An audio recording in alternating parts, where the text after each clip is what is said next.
Well, good evening, and welcome to Franchise History TV Horror Spectacular.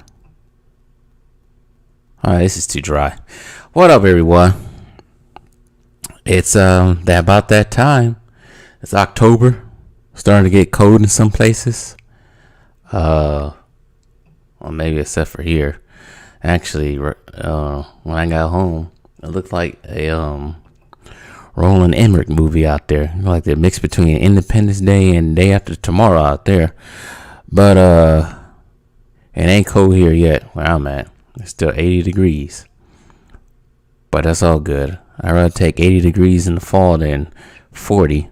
But we ain't gonna talk about the weather right now. We gonna talk about some horror type stuff today. We gonna talk about what makes me scared. What the hell's going on with Creepshow? But before we go in there, even for the playback, I want y'all to like, share, subscribe, and do all that good stuff. I actually started kind of early. I realized it's 6:48 now. It's supposed to start at 6:50. And I realized I gotta cater to the people on the East Coast, because right now for them it's 9:48. So I gotta start a little bit early. And I realized everybody who is live streaming right now, they started probably about 30 minutes ago. So I might as well start it myself. So it is what it is. But I have one question for y'all. What is this whole Squid Game thing? Like, what is it? Before we go into that next thing, but what is this whole Squid Game thing? I keep seeing it. Is it on Netflix or something? I don't know what it is. People keep talking about it. I kind of don't really care what it is right now, actually, to tell you the truth. But I kind of do want to know. Because I don't know. Shoot. Wait for some people to get in here. I ain't going to be on here long, though. I'll probably be on here for about an hour and 20. You know? Wait for some people to get in here. I ain't going to be on here long, though. I'll probably be on here for about an hour and 20. Well, that don't sound too bad. You know? Wait for some people to get in here. I ain't going to be on here long, though. It's not that bad. You actually hear myself on there. Make sure it sounds good. But, yeah, I want to know what this whole Squid Game is. But I don't like live streaming like this sometimes, you know? Sometimes it's hard live streaming. I don't like sitting down for long. Don't know why. I don't know how people do 3-hour live streams, 5, 6, 7-hour live streams. I don't get it. But, just a reminder, hit that like. Hit that, hit that like button. Try to get them likes up. The more visible to YouTube, the better. Also, engage in the chat, too. I'll wait a little bit more. I'll give it another 2 minutes before I go in. Because I'm a busy man these days. Let's see here.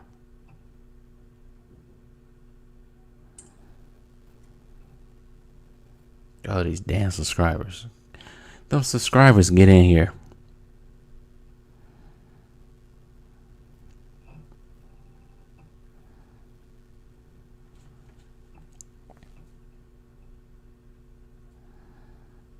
I also try to set these links in too. Be right back right quick.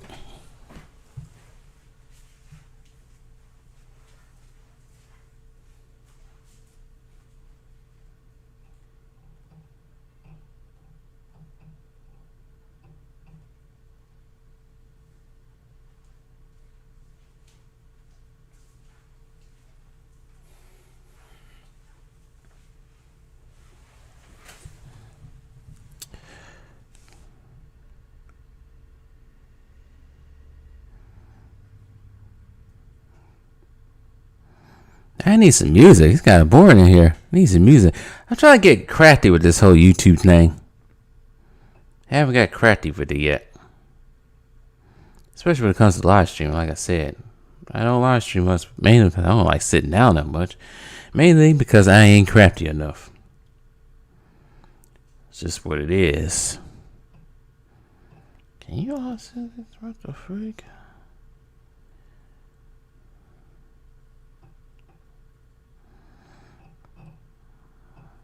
I wish I could have started earlier, but hey, you gotta do work. What the freak is going on with this thing? Send me to my channel. Thank you. Share all these damn links.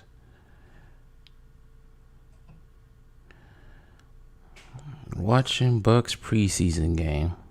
Giannis, Middleton, Holiday not even at the game. Well, it's preseason. We ain't there yet. Shout out to the Milwaukee Bucks for winning the NBA championship last season.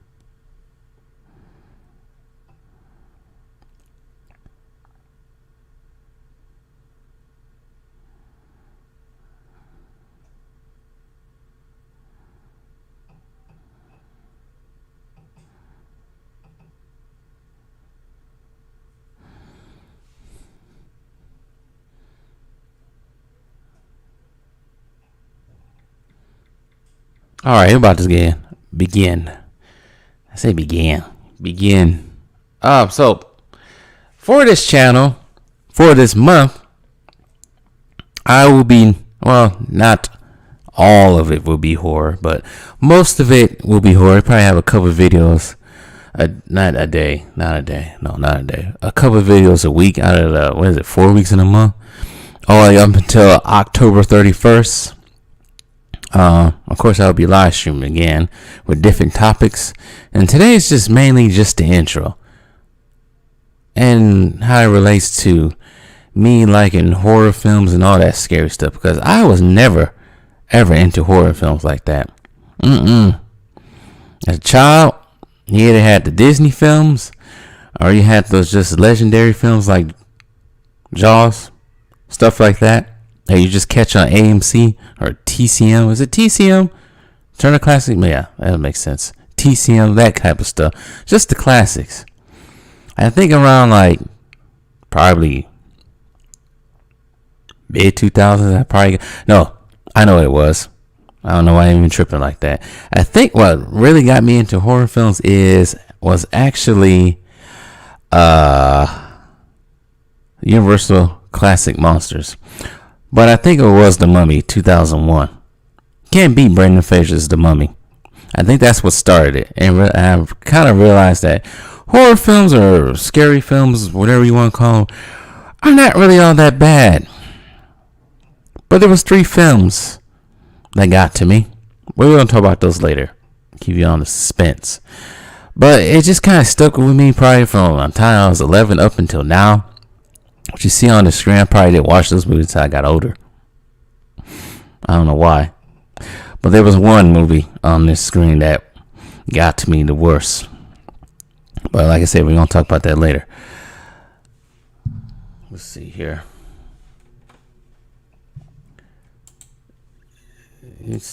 Press the wrong button. But like I said, horror films have always been... It's starting to become my second favorite genre. I think starting last year, when the Modelo Plan 9 happened, I probably sat on Tubi, either Tubi or Shudder, one of the two, probably for a whole month and a half straight, probably longer than that, probably up until May of last year, from March to May of last year, just watching all types of horror films. I think I even live streamed 2 of them with other people. Not the big horror films of the 80s, but the B-movie horror films of the 80s, which might be a topic soon. Some of those B horror films of the 80s are actually great. And I think they're better than what you see now when it comes to most horror films. Most horror films today are just bent on jump scares and other goofiness. Like, I think about, this also is another topic for a different live stream later on, but I think about what they could say is the top 10 scary movies of all time. I look at half of them, I'm like, those weren't scary at all. But then again, not many things scare me when it comes to movies. But just look at those top 10, they weren't really scary to me. Some of them were quite laughable. Some of them actually were like melatonin for me. I would sleep 5 minutes into them. But I'm not gonna reveal that not until probably 2 weeks or a week now. Who knows when I reveal that? But it's coming soon. But I think horror films are probably second best genre behind action films. Then again, the action films is a big genre. They got action super. I don't know. I think horror films might be the number one genre for me now. I think it's overtaken the action films because action films haven't been that great lately. Superhero films are going down the drain because they make too many of them and they don't really focus on any merit story. They just put stuff out there just to put it out there and expect you to go watch it and do this to it every time you watch one. Yay, that was a good movie. Black Widow. I'm talking about you, Black Widow. Not to get off topic, but what the heck was Black Widow? I know some people don't like me talking about MCU movies. It's weird that you can't criticize MCU movies these days, but if you strip down Black Widow piece by piece by piece, I'm only going after Black Widow because I didn't see Shang-Chi this year. I should say this year, only came out this year. I haven't seen Shang-Chi yet. And I actually like Venom. I reviewed that too. I know some people are hard on that one. I actually like that. I ain't gonna say it's accurate from toe to toe, but it's quite accurate in terms of the details of the characters. But it's just like you strip down Black Widow and you realize that's a garbage tier movie, and you waited 3, 4 years, 5 years, 6 years to make this film, and you couldn't make anything better than that. So yeah, the superhero genre is going down the drain for me at least, until they do something totally different. That needs to reset in itself because I think they're, especially Marvel, it's just they too high on their success for the past 10 years to the point when they can't really see their front feet because their stomachs are too fat.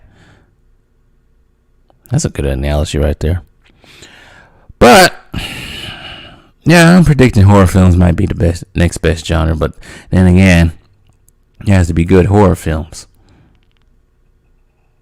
I think there is one coming out this year with Halloween Kills. Is it Halloween Kills or is it Halloween Return? I don't know. When it comes to a Halloween franchise, that's a franchise that needs to stop. Because now you're just repeating itself. It's not as good as John Carpenter's 1978 Halloween, which came out of nowhere. And I think when it comes to the horror genre in itself, you want to split it down the middle and branch it off. I think the slashers are my favorite. I do like slashers. That's probably why I like Michael Myers. Actually, I went to Universal Studios. The whole Michael Myers. No, not the costume, but my shirt had Michael Myers on it, and my shorts had Michael Myers on the shorts. And I was wearing a White Sox hat, which is in Illinois, which takes place where Halloween takes place in. That's some fictional town called Haddonfield. But anyways, but yeah, slashers is probably one of my favorite genres beneath the horror genre. After that, you probably have like the monsters. Mainly like, if you talk about the classic monsters like Frankenstein, Dracula, Mummy, Wolfman, all that type of stuff. The demonic films, I probably have said this before, they ain't my cup of tea. They really ain't. Like, people make a big deal about The Conjuring and whatever's connected to The Conjuring or stuff like Insidious. That doesn't appeal to me. I think probably from 2010, probably up until almost now, I think every other movie was a demonic film or possession film or some weird supernatural film. I don't know. That's just me. It's just not a big appeal to me. Like, people talk about, oh, the first Conjuring is scary. So I watched the first Conjuring probably 5 years after it was released. Then, oh shoot, sorry. Didn't appeal to me at all. Didn't really appeal to me at all. I wasn't scared. People saying I wasn't scared. Now, I haven't seen the second one yet. I haven't seen the third one. Third one was whatever to me. I haven't seen any of the spinoffs, like The Nun, and was it Annabelle? Haven't seen any of those yet. not rushing to go see those. Finally saw It for the first time. I think I might talk about that later on in the month. The remake of It wasn't that bad. It wasn't scary, but it was creepy as hell. And I think I can't remember the guy's name. I know he's part of 4 different brothers that are in Hollywood right now. I can't think of his name right now. That sucks. I can't even pronounce his name right now. But yeah, I think some of you guys might know. If you're in the comment section or chat section, you would let me know. But yeah, I think he played that role pretty well. But haven't seen the second one yet. And I don't think it's on HBO Max yet. But yeah, that's how it goes. But there's one franchise that is out there that I actually like. The horror. Well, it's not a franchise, but I should say a horror genre. The anthology. I like those. There's plenty of them when it comes to horror films. And one that I've been questioning a lot lately is the Creepshow franchise. Now, first Creepshow is brilliant. Second one, it's alright, but it's still enjoyable. And now, all of a sudden, they release the TV show. And the TV show,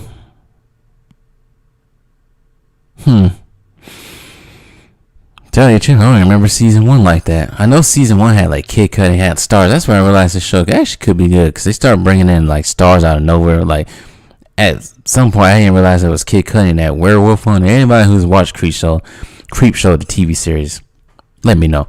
But Creepshow, the TV series, is a series on Shudder right now. It's one of their original programs, and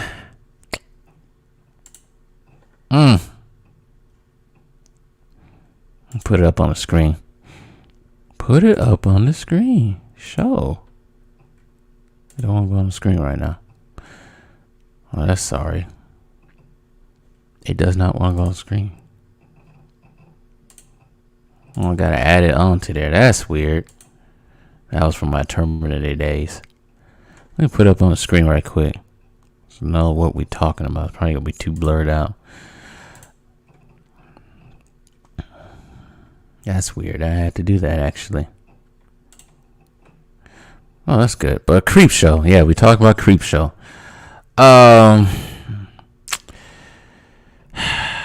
So there's season 1, season 2. Season 2, I kind of watched in its parts. But I'm not going to talk about season 2. So season 3 has just been released. The first 2 episodes have been released over the last 2 weeks, right? I almost forgot about it. Yeah, I know.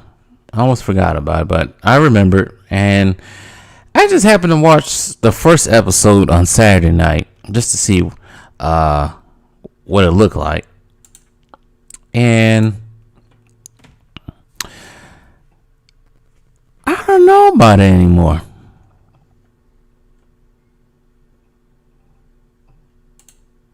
I don't know about Creepshow anymore.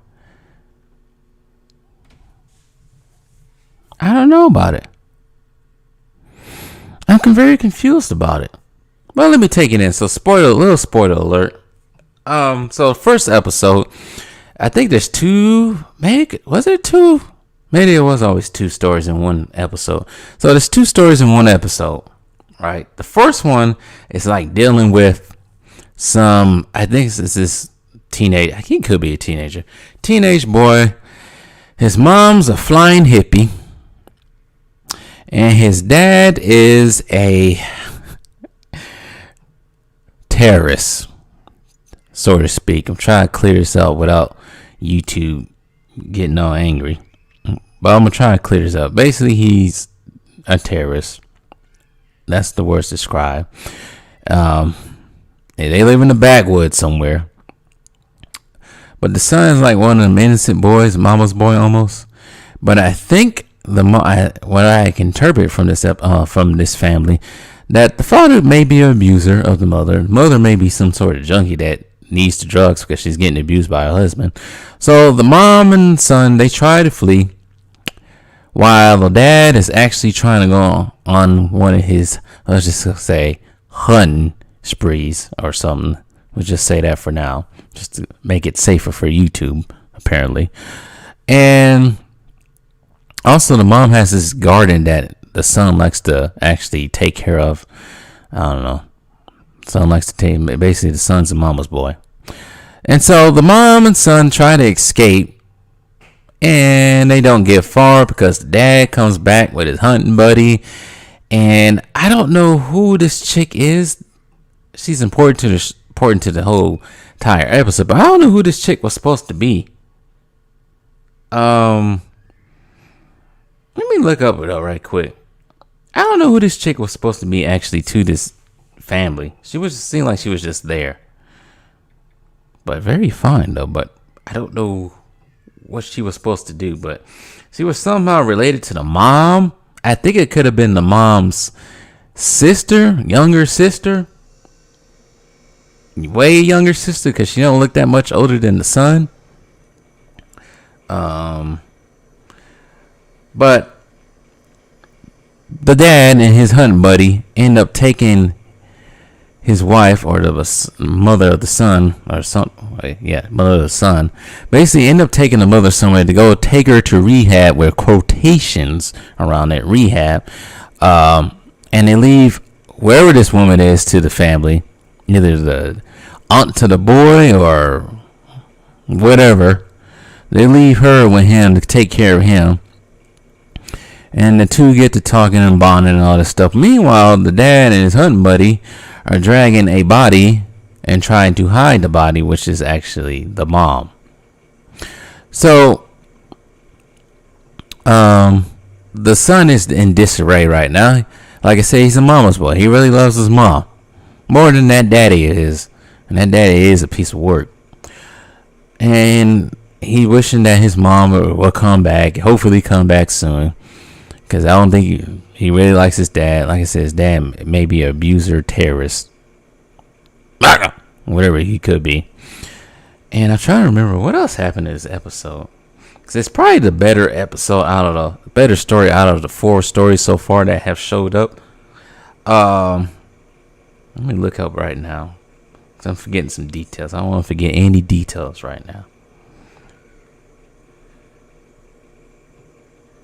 But yeah, the parent, the mom and the son were actually trying to escape to the grandmother's house. But it's a weird family, though. One's a weird white, could be supposedly a white supremacist, MAGA, whatever. That's what the analogy they want to make. And one's a hippie, free living hippie. I wonder how those two met. Let me read here.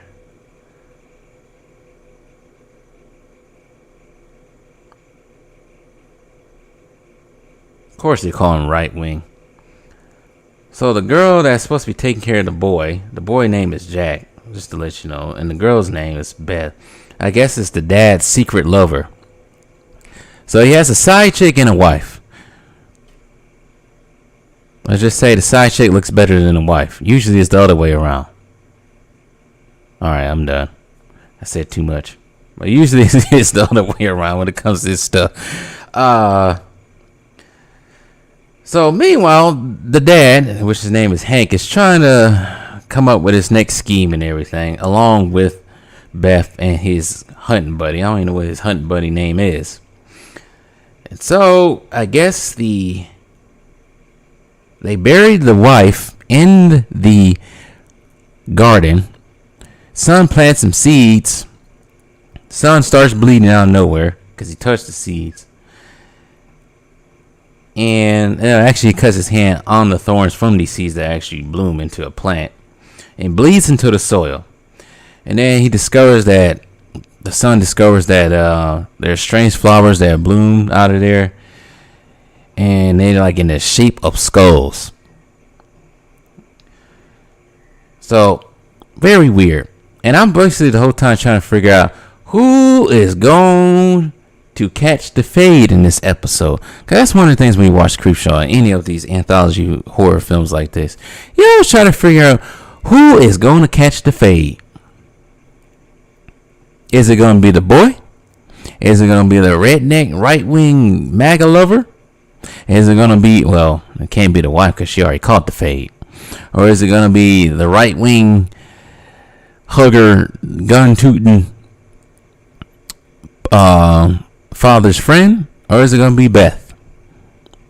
The hottest thing in this whole entire episode. So I'm trying to figure it out the whole time. You may have guessed it already. So, moving on. So I guess, like I said, the mom was buried in the same garden that she loved so much and that the boy took care of, that the boy planted seeds, and the boy got his hand cut by thorns and bled into the garden. Eventually, we get some weird poison ivy, weird thing growing out of the garden. And eventually the boy finds out, Jack, I forgot how he found out. Actually, the boy finds out that thing is growing back there by actually hears a pig, because I guess they live on a farm somewhere. I guess a pig got caught in the trap, so this zombie plant looking thing in the back, he takes it out and realizes he can use this for revenge, because he eventually finds out that his dad killed his mom, and that this Beth character, or all three of them, have been conspiring the whole entire time.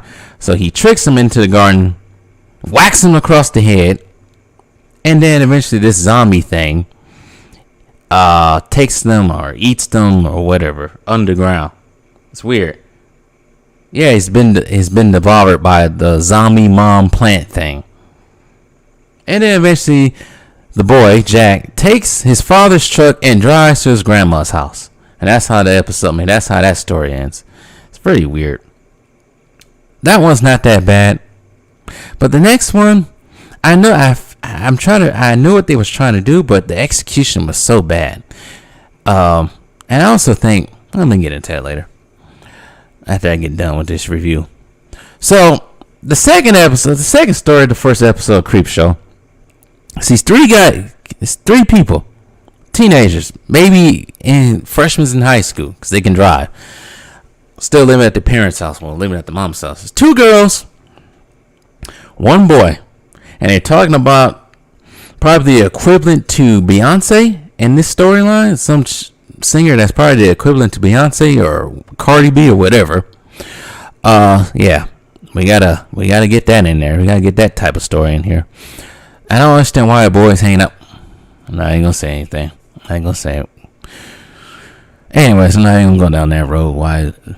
No, I'm not gonna go down that road. But anyway, they three friends, and they find out that this famous singer chick, is having a kid at this hospital, which is funny. The hospital is named after Haddonfield. The hospital name is called Haddonfield Myers. One, Haddonfield, Illinois, where Halloween takes place. Myers for Michael Myers. Very weird, but very funny. So they figure out where the mom was acting weird, because we do get to see the mom. The mom gave us the kids a whole bunch of money to go buy some pizzas, and they don't do that. They decide to go to this hospital. They go see this singer at the actual hospital. They deny clearance into there, and a security guard actually finds them, and the security guard is killed by these kids because these kids are stupid. The security guard falls downstairs and breaks his neck. That's how the security guard is. And it had to be a black guy. So it always had to be the black people always get the freaking fade in these types of stories. But anyways, so these three kids, I'm gonna call them kids because they are kids, even though they might be above 18. Actually, two of them are very fun. Well, I can't say three of them. I don't rule that way, but two of them are fine. Two of the girls are fine. Hot. Anyways, they keep trying to find this singer where she's at, and eventually they go down to the wrong ward somewhere, and they see some surgeon with green eyes moving what looks like a zombie body in a stretcher, and which is very weird because they see him. They see this this zombie brainwashed surgeon actually sees them when they were trying to hide, but doesn't do anything, just turn the air on. And so they follow the zombie surgeon down the hallway and everything, and they finally find their prize. Their prize being they see their favorite singer giving birth, supposedly giving birth, but it doesn't look like she's giving birth. But she gets all these weird things done to her. She gets like an epidural in the back and all this stuff. And she starts screaming out loud. Next thing you know, she transforms into a big old bug. Humanoid bug. And with high-pitched screams and everything. And with these high-pitched screams, supposedly you get brainwashed by these high-pitched screams. So, 2 of the friends get brainwashed. The only one that doesn't get brainwashed, of course, it's the black person that doesn't get brainwashed. Okay.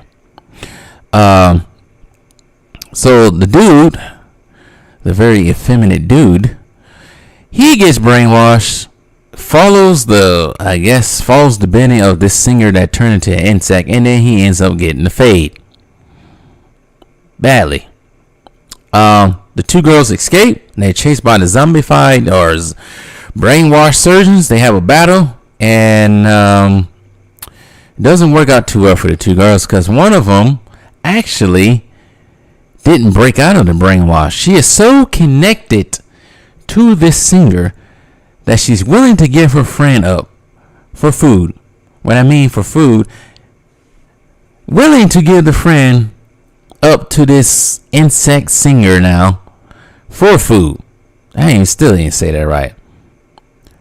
Basically, the friend sacrifices the other friend for food to the insect singer, and that's how the story ends.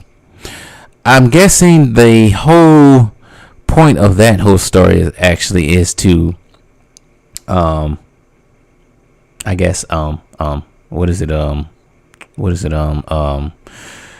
think it's a metaphor for how today's society, some people get so caught up in celebrities that they'll do anything to be within that celebrity's aura, be around that celebrity.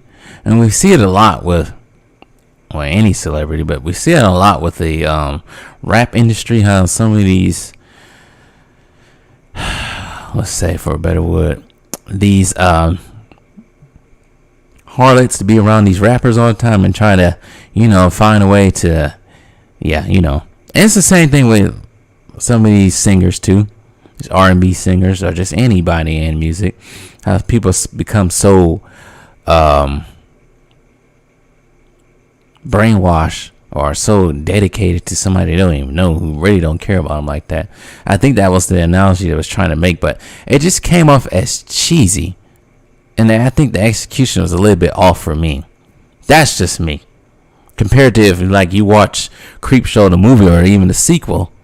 We ain't gonna talk about the third one. But if you've seen the first 2, you look at that, it's like, damn, this is a downgrade. But keep in mind, I think there's different directors for every segment or every episode. So that's the end of episode 1. Episode 2, I feel like they was getting real lazy. Like the first episode on this one it's not that bad. It's actually cool, but I feel like they was just getting lazy with this one.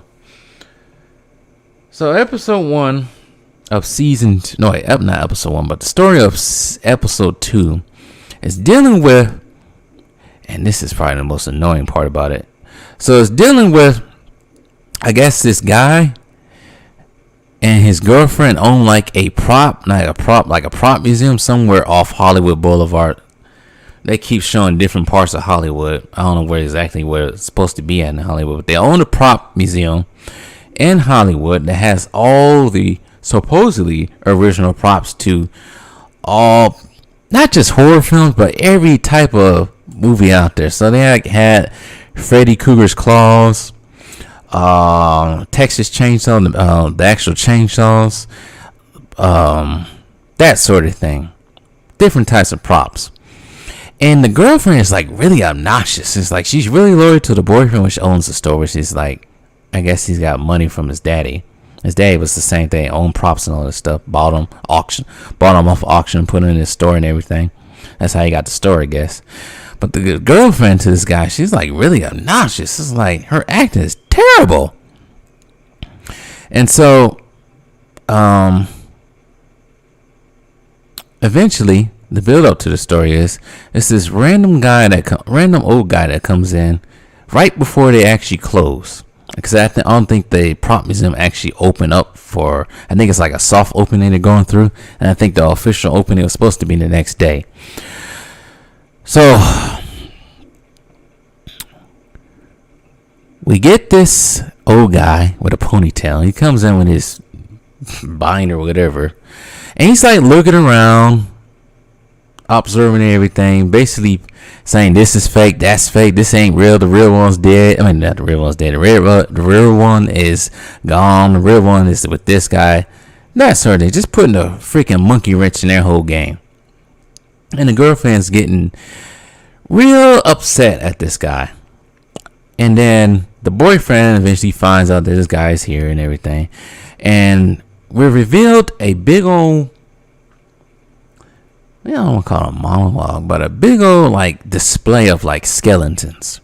Supposedly real life skeletons, because you know how in Poltergeist they use real skeletons, and supposedly on Pirates of the Caribbean at Disneyland there's real skeletons on there, real skulls.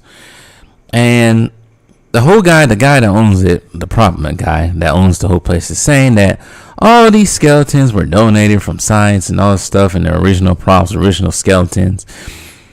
And so, once again, this old strange guy with the ponytail, he's revealed to be our protagonist's deceased dad's rival from back in the day. And his name, I think his name was, I can't think of his name. His name is real easy to remember, but I can't think of it right now. It has something to do with a horror. Let me find out his name, because it's going to bother me not knowing his name right now. Bateman. Get it? Bateman. So the old guy with the ponytail is Bateman. We're going to call him Bateman. So Bateman puts another monkey wrench in the whole game that these two got going. He finds out, he does his research, and he shows the prop master, our protagonist, that the skeletons, mainly the newest skeleton, has been stolen. And I think the skeletons these have are like from, one of them is the Creepshow skeleton, the original one. But we found out one of the skeletons is a fake. Not a fake, but has been dug up in the last few days from the local cemetery. In order to not go to jail,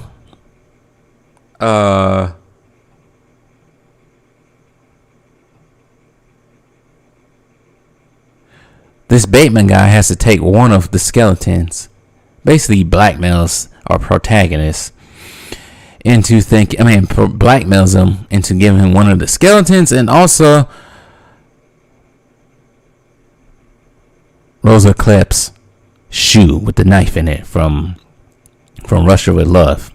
If you remember that, if you know your James Bond, speaking of James Bond, I'll talk about that later, a little bit later, but Rosa Klemp's shoe with a knife in it that she tried to kill James Bond with, and from Russia with Love. Sheesh, that happens when you talk too much. Start getting your words all mixed up. That doesn't work. The girlfriend freaks out and she slices the throat to Bateman. Kills him instantly. Bleeds on the floor. So now they have a dilemma. The store or the museum is supposed to open up the next day, and now they got a dead body, and now the girlfriend is a murderer. So guess what they decide to do? They decide to strip this guy down to nothing but a skeleton by putting his body and doing all this stuff, putting him acid, and eventually becomes a display. The girlfriend all of a sudden gets so mad at our protagonist because she's not liking that this guy, her boyfriend, has stolen actual skeletons from a cemetery. So she's disgusted with her boyfriend, and she ends up, I don't know if the house is connected to the museum. I guess so. I guess in places in LA still like that. Places like that all over the country are still like that. So she decides to take a shower. And this is why I feel like they really get lazy with this episode. So she takes a shower. And while she's taking a shower, we get a reenactment of Psycho. Oh, yeah. So as she's taking a shower, I guess if you've seen Psycho, the original Psycho, you know what happens next. For the ones who haven't watched Psycho, she gets stabbed in the shower. Same way that, I forgot her name. I'm going to just say Jamie Lee Curtis's mom. I forgot her name. But the way Jamie Lee Curtis's mom got stabbed in Psycho. So we get that. She ends up dying. The boyfriend finds out. That she was killed by Bateman's skeleton, which is now alive for some reason. So this skeleton reminds me of the first Terminator. If you ever seen the first Terminator, and after Arnold's Terminator gets sculpted down to nothing but its endoskeleton, that's what it looks like. So we have this chase scene between the protagonist and Bateman's skeleton. He's chasing them all around the museum. And this Bateman guy is the most beta guy I ever seen. Not Bateman, but the protagonist is the most beta dude. He's definitely a nerd, but he's the most beta dude I ever seen in my life. He's hiding from a skeleton around his store. So guess who saves our protagonist? We find out, actually earlier in the episode, that our protagonist has his own deceased dad's skeleton as a prop too, next to all the rest of the skeleton props. So guess what? His dad's skeleton comes alive. Bateman's skeleton and his dad's skeleton fight. Actually, this was in the dad's will to become a skeleton and a prop in the store. The two fight, and eventually his dad's skeleton wins, killing Bateman, and that's it. The protagonist ends up opening the store the next day, and then we find out at the end of the story, because now everybody's enjoying this museum. And also, I forgot to mention these two people that actually came in early in the movie. So it's one, I hate to do this ratio. So it's one Asian dude and one black woman actually came in early in the episode, and they kind of didn't like the museum. It was just being disrespectful to the museum. So they come in at the end of this story. And our protagonist shows his newest part in his whole skeleton collection, which is his dead girlfriend's skeleton, and he makes out with it. And that's how that first story to the episode 2 ends. Let me be back. I need some water.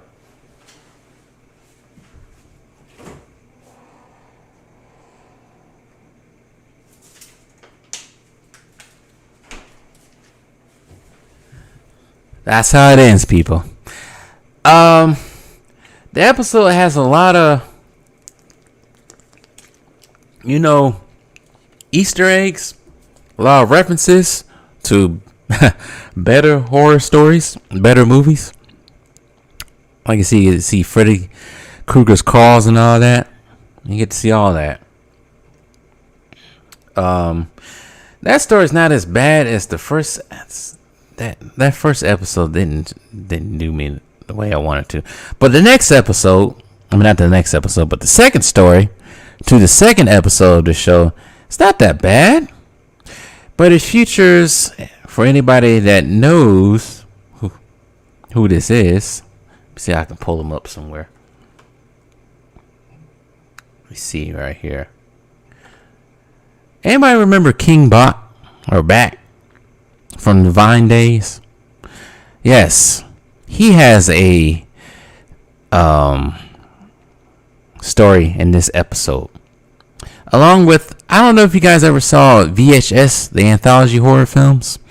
I think she was in the first one, the second one, I don't remember exactly, but it was the story with the weird chick that kept saying "I like you" to this one dude, turned out to be a succubus. Yeah, that chick is in this. He's like the girlfriend of King Bot. So This story is probably one of the better stories so far out of all 4 of them. So King Bot, I'm just gonna call him King Bot, is a lawyer in this episode, in this story, and his girlfriend is a sculptor, ditzy sculpture artist, whatever you want to call it. They live together, of course, in Atlanta somewhere. I think it's Atlanta, downtown Metro or whatever. I haven't been in Atlanta so long. I know someone from Atlanta. Hope he'll be here in the chat somewhere. Hopefully he gets to be on one of these days. But anyways, so it's King Bot and his artist girlfriend. They're on a night of town drinking and whatever, and they go to a what's it called? Palm reader? Wherever Miss Cleo was. One of those people. I can't think of it at the top of my head, but it's a dude, a black dude. And they get their palms reading and all that stuff, future reading. And eventually this guy, the palm reader, I'm just going to call him the palm reader for now, he sends out a message to King Bot saying something bad has followed you into this place. So King Bot is looking all around. He hears like a growl behind him, but he just thinks it's nothing. He's kind of like stoned out of his mind. I think he's drunk. That's what his girlfriend thinks. Eventually they leave this palm reader place and they go back home. They go back home to his spot. They watch movies. His girlfriend falls asleep, but he continues to keep hearing noises, like growling noises. And eventually he sees a weird creature in the darkness. He starts freaking out. He wakes his girlfriend up, and his girlfriend doesn't see anything, but there's still something lurking in the background. So we jump to the next scene. He's at home. Well, not at home. He's at work dealing with a client because he is a lawyer. The client leaves and get into a little whatever about something, and he gets weird messages on the phone and all this stuff. And he looks behind him. Chairs and his whole chairs and everything on his desk is built up like a pyramid. Kind of reminds me of the Poltergeist. That sort of thing. And he sees like claw prints on the floor and everything. He starts freaking out. So he's trying to figure out what this is. So he does go back. Well, he tries to explain to his girlfriend what he thinks is following him. And he shows her the letter that the palm reader gives her. But she doesn't really believe him at first. So he goes back to this palm reader. He goes back to his palm reader. And the palm reader, fortune teller. Yeah, fortune teller. Yeah. So the fortune teller goes back to him. Goes back to the fortune teller, I should say. And the fortune teller tells him what he needs to do in order to defeat this. I forgot what they call it. Let me look it up right quick. I hate not knowing what this is. I forgot what he called it. A familiar. Yes. So he has like a familiar, which is a demon that attaches itself to people and won't let go. Eventually it will kill him and try to possess him and do all this sorts of thing. So he gives him he tells him in order to catch this thing and get rid of it, he had to get a crate, a blessed crate. Oh yeah, I forgot that happened too. This familiar thing actually falls into the stall. And the girlfriend's name is Fawn. Which is kind of weird. This girl is weird looking. I'm not saying she's ugly, but she's weird looking. She looks like she can be a monster in any movie. But anyways, so that's the fortune teller's name. Boom. So Boom, the fortune teller, tells him you need to draw a square circle, place a piece of innocent bait. An item that was crafted without an ounce of negative energy inside the circle. Trap the familiar in the blessed crate, and then when it comes to collect the bait, you trap it, and then you send it to somewhere far away, down to the depths of the earth, so it never can come out ever again. So King Bot tries it. He takes 2 tries at it. First try, he gets it, but he starts hearing a dog barking. His dog's barking. Which I guess his dog don't like him with his woman, I guess. So the dog, every time the woman comes to the house, his girlfriend comes to his house, the dog doesn't like it. So the dog starts barking in the crate. And he thinks it's the dog in there, but no, it's not the dog. It's not the dog at all. It's the familiar who tricks him. So he fills the first one. Second one, he does. He tries it again. This time he gets another blessed crate, does another circle. He needs to find something that was made out of innocence with no negative energy. So he goes to his girlfriend, which his girlfriend she doesn't have an ounce of negative in her. She's very positive, ditzy, but very positive. Not a single thing of negativity in her. Very positive. So he takes actually a gift that she gives to him, which is like a sculptured lamb. A lamb. Very gentle, very positive, very innocent. Like this girl. His girlfriend. So he puts the sculptural lamp in this circle, hooks up the crate again. This time the dog is sitting there watching it. He actually videotapes it this time on his phone. He waits and waits. Boom, it happens again. He captures it, but he doesn't see what it is because the footage is all gargled up.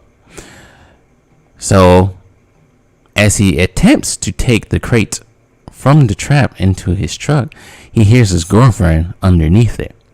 But he doesn't fall for it because his girlfriend is begging him to get the thing out, get the crate off her, but he doesn't listen. He takes the crate and dumps into some pond somewhere outside Atlanta, and he thinks he's won. All of a sudden, this guy has a freaking pickup truck too. He's a lawyer. Would a lawyer have a Mercedes Benz or something like that, or a Beamer in Atlanta? Why does he have a ruckety buck pickup truck? Anyways, but also to let him know that he didn't capture his girlfriend, he tries to call his girlfriend because his girlfriend has a real distinctive ringtone, which is like the annoying iPhone chime from like the iPhone 6 or 5, 7, whatever it was. They ding, ding, ding. But as he calls her, it doesn't happen. It doesn't ring inside that crate.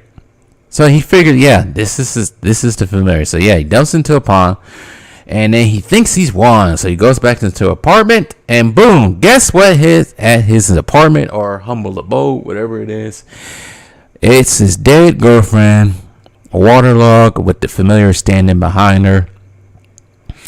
The familiar eventually disappeared, probably to possess this girl, and eventually his dead girlfriend tells him that she finally believes him. So I'm guessing the girlfriend is the familiar. Not that bad of a story, but I just seem like Creepshow. Maybe it's just me. Maybe I'm expecting more to it. And it just seems like these episodes have gotten... I think the writers and directors have gotten a little bit lazy with these stories. Hit that like button. So, I don't know. I don't know about Creepshow. Maybe it'll get better. Who knows? I forgot this week is pretty much James Bond week, so everybody's on into James Bond. Just to take a little break. Now for James Bond, for me, for this channel, I will be covering James Bond very soon, starting Friday. I already did. Showing basically, I have a video out already. And we already talked about James Bond already. I'm already talking about James Bond. James Bond is in a weird place right now. It really is. I don't know what can do to save it. It's just in a weird place. Shoot. But I guess everybody's doing freaking live streams on that. I haven't seen it yet. I guess some people have seen it. I'm getting tired of people seeing it because they may spoil something. I would rather for them to wait for everybody to watch it other than to spoil it. Well, let's get to the next topic because I said I'm not going to be on here long. So, in my life, I watch things that have scared me. Shoot, I'm been scared of watching Ghost Adventures. But when it comes to films, there are 3 films that have scared me. 3. Only 3. And I'm going to go from the least scariest to the most scariest, of what kept me up at night or what made me not do anything else. So the first one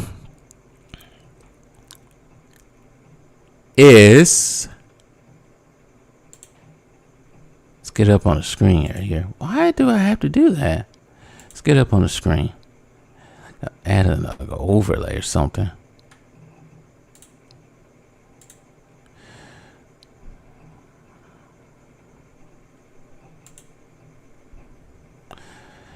Amityville horror story. I call it a horror story. Amityville 2005 was it? With Ryan. I was about to say Ryan Gosling, but Deadpool. I can't think right now. This movie, me and my cousin saw it probably. Well, how old was I? Let me get rid of this right quick, also too. Right quick.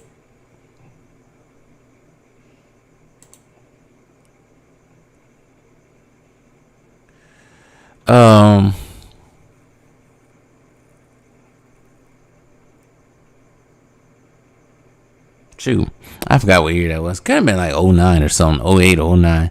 But this movie, for some reason, scared me. I don't know why. After I got done watching it, I didn't want to go to sleep. I just don't know why. Can't believe I let this movie scare me. And I was already 18, 19 at the time. But I guess this movie, supposedly people didn't like it, said it sucked. So I don't know. But that's one of them. Let's see right quick right here. It is Amityville horror. What the heck was I saying? Alright. So I guess this Bloody Disgusting, this article was made 5 years ago. I revisited the 2005 remake of the Amityville horror, and it wasn't as bad as I remembered. 2005, I had a couple of friends. We went to a movie there at the opening, blah, blah, blah. Platinum Dudes remake of the 1979 supernatural horror film, the Amityville horror. I've seen the original a few times prior to the remake, blah, blah, blah. I guess this fool said this movie sucked, and then all of a sudden he did say it sucked. Now, I only seen this movie once.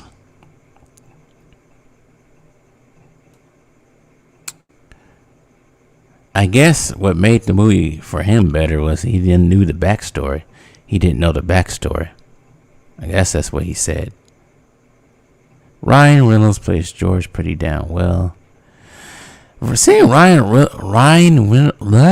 Reynolds in a horror film is different, but this is like 2005 when he's still with Scarlett Johansson too. This is not Deadpool Ryan. This is not Deadpool Ryan Reynolds.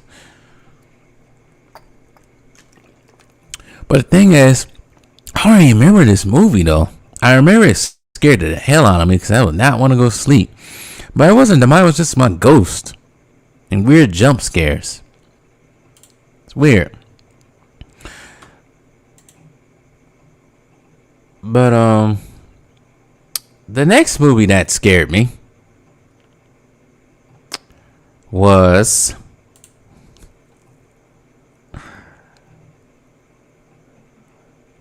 shoot. Why is the background not coming? Let's see if I can get rid of it. Let's see here. I don't want that Streamlard overlay.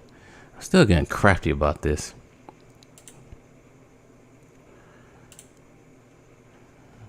Let's see here. Why do I keep doing this? Shoot. The next movie that scared me was this. Paranormal Activity, the first one. Now, I remember the night when I went to go see this.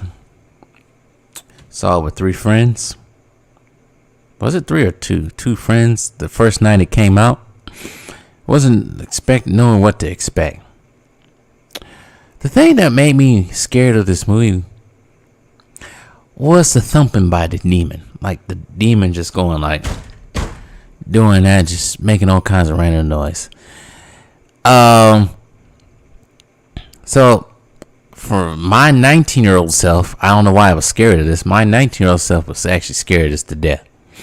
I I went to the movies. Like when I left the movies, I was actually looking around my car and everything, make sure there was no demon in the car or anything like that. Got home that night, didn't want to go sleep. Had the lights up, but didn't want to go sleep. I was sitting in my bed, just covers all above my neck like a little kid. And then all of a sudden, as I eventually bopped to go to sleep, I hear some thumping on the stairs, because my bedroom was next to the stairs in my old house, parents' house. I'm like, what the heck is that? I got started shaking around in the bed, but I was like, you know what? Ain't no time to be no bitch. Ain't no time to be no bitch. So I decided to open the door. I look onto the stairs. And I see two tiny yellow eyes looking back at me. And I'm like, oh, hell no. And then my stupid ass realized what it was. It was my mom's Yorkie. At the time, he was only 2 years old. And he still had a lot of energy in him. And he decided, I'm going to freaking run up and down these stairs like a crackhead. Along with my sister's dog, which was a golden retriever, which was at the bottom of the stairs.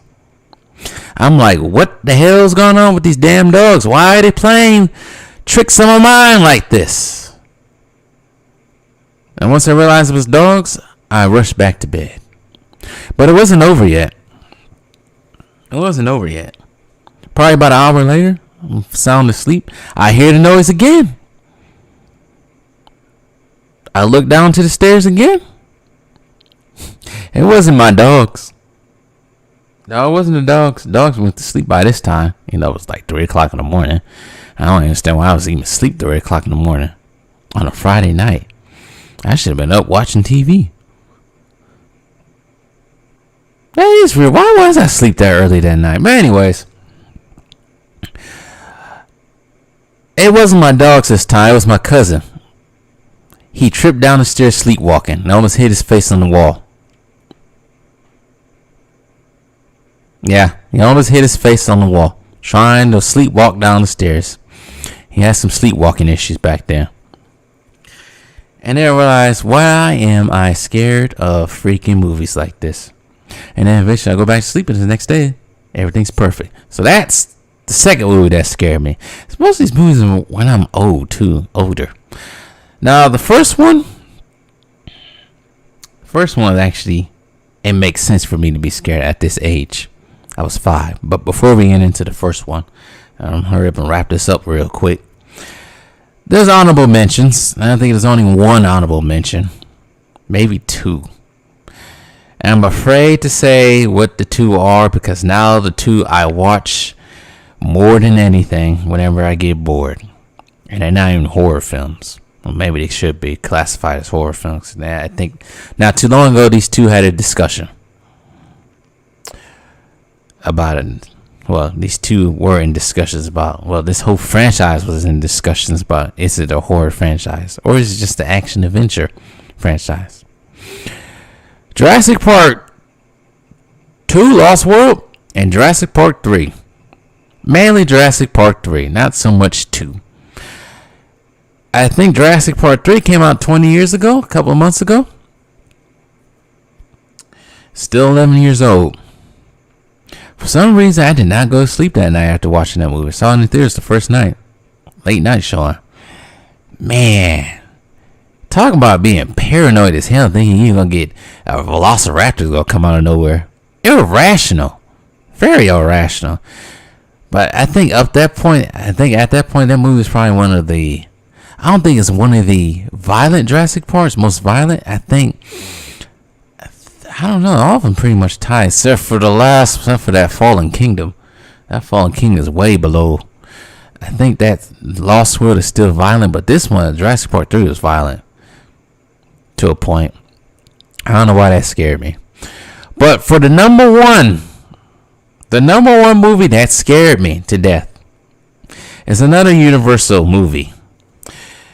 It also is a classic.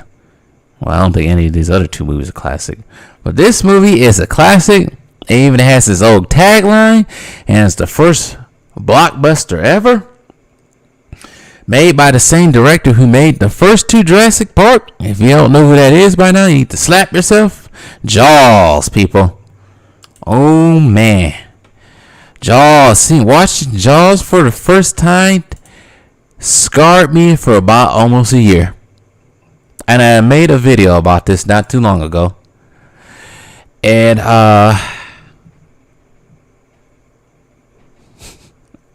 Jaws scared me to death. I didn't want to go to the shower. I didn't want to take a shower. I didn't want to get in the pool. I didn't want to even take a bath. I didn't want to take a freaking bird bath, as we call it. I was not getting anywhere close to water. I had rather smell like freaking ass and Similac than get in the freaking in any water. And this was Jaws 1, of course. No wonder why I said afraid to get back into the water. But Jaws 1 scared me to death. Parents had to force me to take a shower. Force me to get in that tub. Seeing a shark actually rampage and eat people like that at a young age, I think I saw Jaws at 5 or 4, one of the two. But seeing that at that age, and the thing about Jaws, out of the other two, well, the other two are kind of, dang, the thing about the other two, I don't know about the other two, but the thing about Jaws, it's probably the more realistic one. Because, you know, sharks do attack people. They think their seals are food. Mistake them for food. But not the way this shark was taking people. But the funny thing is, though, Jaws would be the first one. It would become one of my favorite films of all time. Even though I was afraid of it the first time I seen it. Man, I did not do anything water-wise for a long time. I didn't think I want to wash dishes. Thinking a shark was going to come out of the water. Irrational fears, people. We all have them. But, what was I going to say next? Let's see here. No comment. What the freak? This is sad. But, oh man, I'm getting tired. It's been a long day. But, yeah, people. On this channel, I have made, 3 Jaws videos now. All of them done well, especially the history of Jaws. The Jaws franchise is doing better each day. And then whatever happened to the mechanical sharks, which seems to be hot and it has not stopped yet for me. It's been almost a year since that video just blew up. Yeah. So yeah, big fan of Jaws over here. But just to wrap this whole thing up, we all have irrational fears when it comes to horror. I think that's what excites us about horror films. I think some of us like being scared. Me, it's not so much me being scared, because I don't get scared of anything horror. I just like enjoying watching these films. Maybe for the creepiness, maybe because they're enjoyable to watch. But we will continue to see more of my favorite stuff when it comes to the horror genre coming up. But I'm gonna wrap this up right quick. I wasn't gonna be on here this long.